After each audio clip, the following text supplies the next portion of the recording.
چین کے وزیر اعظم لی چیانگ کے اعزاز میں وزیر اعظم ہاؤس میں باضابطہ استقبالیہ تقریب کا انعقاد۔ عوامی جمہوریہ چین کے وزیر اعظم لی چیانگ کے اعزاز میں وزیر اعظم ہاؤسنگ میں باضابطہ استقبالیہ تقریب کا انعقاد کیا گیا اور انہیں گارڈ آف آنر پیش کیا گیا۔ پیر کو عوامی جمہوریہ چین کے وزیر اعظم لی چیانگ کے اعزاز میں وزیر اعظم ہاؤس میں باضابطہ استقبالیہ تقریب کا انعقاد کیا گیا۔ وزیر اعظم ہاؤس پہنچنے پر وزیر اعظم محمد شہباز شریف نے ان کا پرتپاک استقبال کیا۔ اس موقع پر دونوں وزراء اعظم نے ایک دوسرے کے لیے خیر سگالی کے جذبات کا اظہار کیا۔ وزیر اعظم شہباز شریف چینی وزیر اعظم کو اپنے ہمراہ اسلامی کے چبوترے پر لیے گئے کہ جہاں دونوں ممالک کے قومی ترانوں کی دھنیں بجائی گئی۔ چینی وزیر اعظم نے گارڈ آف آنر کا معائنہ کیا۔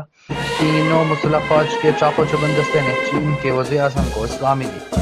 چینی وزیر اعظم کا اس موقع پر وفاقی کابینہ کے اراکین اور عملہ سے تعارف کرایا گیا، جبکہ چین کے وفد کا پاکستانی وزیر اعظم کے ساتھ تعارف کرایا گیا۔